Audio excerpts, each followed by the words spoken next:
Hello student, exam gravity YouTube চ্যানেলে তোমাদের প্রত্যেককে স্বাগত জানাই। তোমরা থাম্বনেল দেখে বুঝতে পেরেছো আজকের ভিডিওটা কী নিয়ে।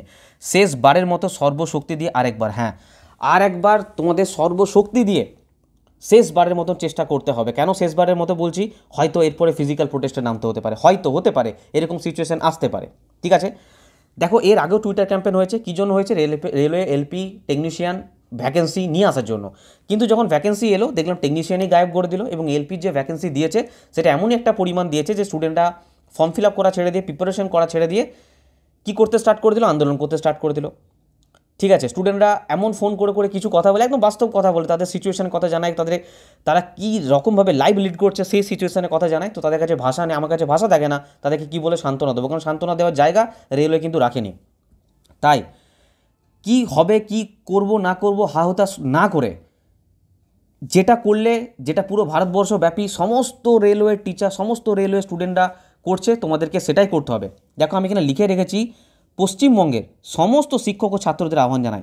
দেখো পশ্চিমবঙ্গ কথাটা এই জন্য ইউজ করেছি, ভারতবর্ষ জুড়ে তোমরা দেখতেই পাচ্ছ কীভাবে অ্যাক্টিভ হয়ে উঠেছে রেল, বিশেষ করে বিহার পাটনা ছেলেদের দেখেছো কি, এবং শুধু স্টুডেন্টরা নয়, শিক্ষকরা পর্যন্ত কীভাবে অ্যাক্টিভ হয়ে উঠেছে। এবং সবদিকে বড় ব্যাপার মিডিয়া, মিডিয়া দেখেছো ওদের কী তৎপর। কিন্তু আমাদের এখানে পশ্চিমবঙ্গে যখন কোনো পলিটিক্যাল ইস্যু হবে, যখন কোনো এদিক ওদিক কেস হবে, তখন মিডিয়া সব পুলিশের আগে তো হাজির হয়ে যায়। ঠিক আছে, অবশ্যই ভালো কাজ করে, আমি খারাপ কিছু বলছি না, কিন্তু এখানে যখন পুরো দেশব্যাপী এত বড় স্টুডেন্টদের সঙ্গে একটা অন্যায় হচ্ছে, আমরা তো ভিক্ষা করছি না, যে আমাদেরকে ভ্যাকেন্সি দাও, এটা আমাদের অধিকার।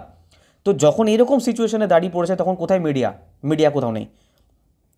তাই সমস্ত ছাত্র, সমস্ত শিক্ষককে হাত জোর করে নিবেদন জানাচ্ছি যে প্লিজ, আমি আমার টেলিগ্রাম গ্রুপে আমি সমস্ত কিছু দিয়ে দেবো, সেখান থেকে কপি করে পেস্ট করে তোমরা যে টিচারকে মানো, সমস্ত টিচার, দেখো এখানে আমি এসএসসি পড়াই, আমি রেলওয়ে স্টুডেন্টদের পাশে দাঁড়াবো না, বা আমি এসএসসির প্রিপারেশন নিই, আমি রেলওয়ের জন্য করবো না, বা যারা রেলওয়ে প্রিপারেশন নিচ্ছে তারাও অনেক স্টুডেন্ট এই সমস্ত যে টুইটার ক্যাম্পেন হয় সেখানে আন্দোলন করে না।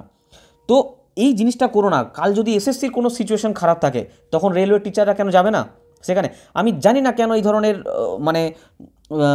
কেন এরকম সিচুয়েশন ক্রিয়েট হয়। তো প্লিজ, যেখান থেকে যে জায়গা থেকে ভিডিও দেখছে, সমস্ত শিক্ষক, তুমি যে শিক্ষককে মানো বা প্রত্যেকটা শিক্ষকের দরকার, সমস্ত স্টুডেন্ট যারা তাদের কাছে পড়ে, প্রত্যেকে মিলে ছাত্রদেরকে বোঝানো উচিত যে এই টুইটার ক্যাম্পেইনটা কতটা ইম্পর্টেন্ট। তাই কালকে 25শে জানুয়ারি, ভালো করে টাইম অ্যান্ড ডেট দেখে নাও, ডেট 25শে জানুয়ারি, কাল সকাল 10টা থেকে টুইটার কন্টিনিউ তোমাদের স্টার্ট করতে হবে। দরকার হলে একদিনের ছুটি নিয়ে নাও, একদিন না পড়লে কিচ্ছু হবে না, কিন্তু 5600 ভ্যাকেন্সি নিয়ে এক্সাম দিয়ে তোমরা কী করবে? ভালো করে হ্যাশট্যাগ দেখে নাও, তোমরা নিজেরা লিখতে যাবে না, প্রচুর ভুল করো। রিল্যাক্সেশন তো ম্যাক্সিমাম স্টুডেন্ট স্পেলিং মিস্টেক, ভ্যাকেন্সিতে স্পেলিং মিস্টেক, মাঝখানে হ্যাশট্যাগের পরে এখানে স্পেস দিয়ে দেয়, এখানে হ্যাশট্যাগের পরে স্পেস দিয়ে দেয়, স্পেস হবে না। ইনক্রিজ আই ক্যাপিটাল, রেলওয়ের R capital, ALP capital, V capital, বোঝা গেল? এগুলো সব ক্যাপিটালে হয়। Give as relaxation, G capital, A capital, R capital. তোমাদেরকে কিচ্ছু করতে হবে না, তোমরা আমাদের টেলিগ্রাম গ্রুপের লিঙ্ক আছে ডিসক্রিপশন বক্সে, যুক্ত থাকো, আমি এটা দিয়ে দেবো, তোমরা সিম্পল কপি করে পেস্ট করে দেবে। বোঝা গেল? লেখালেখি ঝামেলা নেই, মনে রাখবে সকাল 10টা, ডেট 25শে জানুয়ারি। আর আমি এখানে কেন শিক্ষকদের কথা বলেছি, দেখো অনেক অনেক টিচার, অনেক স্টুডেন্ট আছে যে একজন টিচারকে মানে, যে এই টিচারের কাছে পড়লে আমি পাস করে যাব, এই টিচারের কাছে পড়লে আমি রেলওয়েতে চাকরি পেয়ে যাব, রেলওয়ে এক্সাম ক্র্যাক করে ফেলবো। তো তাদের অন্তত স্টুডেন্টদের কথা ভেবে, স্টুডেন্টদের স্বার্থে তাদের কিন্তু এগিয়ে আসা দরকার। আর যদি কেউ ভেবে থাকে যে আমার একটা টুইটে কী হবে, এইভাবে একটা টুইটে কী হবে, এই ধরনের ভাবনা ভাবতে ভাবতে হয়তো আমরা 1 লাখ টুইট সেখানে করছি না। তাই সমস্ত শিক্ষক যখন রেলওয়ের ভ্যাকেন্সি বের হয়, রেলওয়ের জন্য কোর্স লঞ্চ করে, তাতে কোনো অন্যায় নেই। কোর্স আমাদেরও রেলওয়ে কমপ্লিট কোর্স আছে, রেলওয়ের নন টেকনিক্যাল, টেকনিক্যাল, ট্রেড, সমস্ত কিছু কোর্স আছে।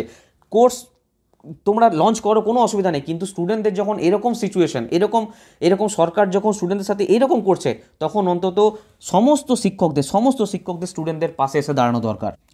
সমস্ত শিক্ষক হেল্পফুল, সমস্ত শিক্ষক স্টুডেন্টদেরকে সাহায্য করে। তাই আমি শিক্ষকদের কাছে হাত জোর করে নিবেদন করছি, তারা যেন প্রত্যেকে তাদের কাছে যত স্টুডেন্ট পড়ে, প্রত্যেকে কিন্তু কাল 25 জানুয়ারি সকাল 10টার সময় অবশ্যই যেন টুইট করে। ঠিক আছে?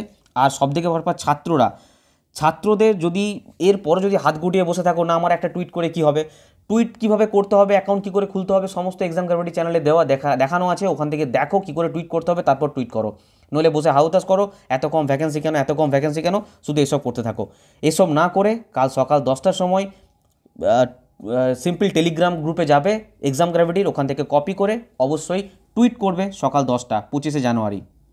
আর এই লাইনটা মনে রাখবে, শেষবারের মতো সর্বশক্তি দিয়ে যত তোমাদের ফ্রেন্ড আছে, যত টিচার আছে, যত যে যা যেখানে আছে, এই ভিডিওটা তাদেরকে শেয়ার করো ভিডিওটা, এবং তাদেরকে টুইট করতে বলো। আর টুইটে কাকে কাকে টুইট করবে এই জিনিসটা লিখবে, এবং আমি লিখে দেবো ওখানে PMO India, Narendra Modi, railway ministry, Ashwini Vaishnavji, এদেরকে টুইট করতে হবে।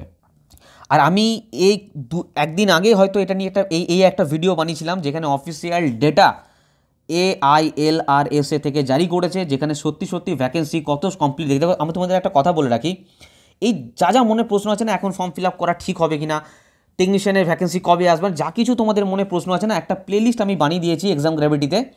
এক্সাম গ্র্যাভিটি চ্যানেলে গিয়ে দেখো, এই প্লেলিস্টটা বানানো আছে RRB LP টেকনিশিয়ান 2024। তোমাদের মনে যা কিছু প্রশ্ন আছে না, সেই সব নিয়ে কমপ্লিট ভিডিও বানানো আছে, তাই কেউ বিব্রত হও না। আর প্লিজ যারা ভুলভাল নোটিফিকেশন বার করছে, এই ভ্যাকেন্সি বেরিয়ে গেছে, ভ্যাকেন্সি বেড়ে গেছে, এই ধরনের জিনিসগুলো বন্ধ করো, কারণ স্টুডেন্টরা অলরেডি প্রচণ্ড বিব্রত অবস্থায় আছে, তারা নিজেরাই বুঝতে পারছে না কী করবে। তো এইটা অবশ্যই এই প্লেলিস্টটা ফলো করবে। এরপর যা কিছু ভ্যাকেন্সি থাকবে, ভ্যাকেন্সি রিলেটেড যা কিছু তথ্য, অফিসিয়াল তথ্য, আমি ভিডিও বানাবো এবং এই প্লেলিস্টের মধ্যে ডালবো। তোমরা এখান থেকে একদম অথেন্টিকেটেড খবর কিন্তু পাবে। ভিডিওটা আমি আর বড় করছি না, জাস্ট এটা মাথায় রাখবে। আর অবশ্যই টেলিগ্রাম গ্রুপে যুক্ত থাকো সব কিছু তথ্য পাওয়ার জন্য। আর বিশেষ কিছু বলবো না, কারণ বিশেষ কিছু বলার এতেও নেই। কি বলবো, মানে স্টুডেন্টদের যা সিচুয়েশন বা ভ্যাকেন্সি নিয়ে যে অবস্থাতে রয়েছে, সেখান থেকে আর কিছু কথা আসছে না। জাস্ট ডিসক্রিপশন বক্সে ডিটেলস দেওয়া আছে, যারা বিগত বছরের প্রশ্ন নিয়ে বলছিলে সেই সব ডিটেলস সম্পূর্ণ বাংলা ভাষায় PDF তৈরি করা আছে। সায়েন্সের, জিকের, ম্যাথের বা রেলওয়ে নন টেকনিক্যাল ট্রেড যা কিছু কোর্স নেবে সব এই নাম্বারে যোগাযোগ করো, বা আমাদের যে অ্যাপ্লিকেশন আছে ডিসক্রিপশন বক্সে লিঙ্ক আছে, ওখান থেকে ইনস্টল করে দেখে নাও কী কী আছে। যদি কোনো প্রবলেম হয় অবশ্যই এই নাম্বারে কল বা হোয়াটসঅ্যাপ করবে। ওকে, অবশ্যই ভিডিওটাকে শেয়ার করবে, ভালো লাগলে লাইক করবে, চ্যানেলটি সাবস্ক্রাইব করবে। পরের ভিডিওতে আবার দেখা হচ্ছে, সবাই খুব ভালো থাকবে, বাই।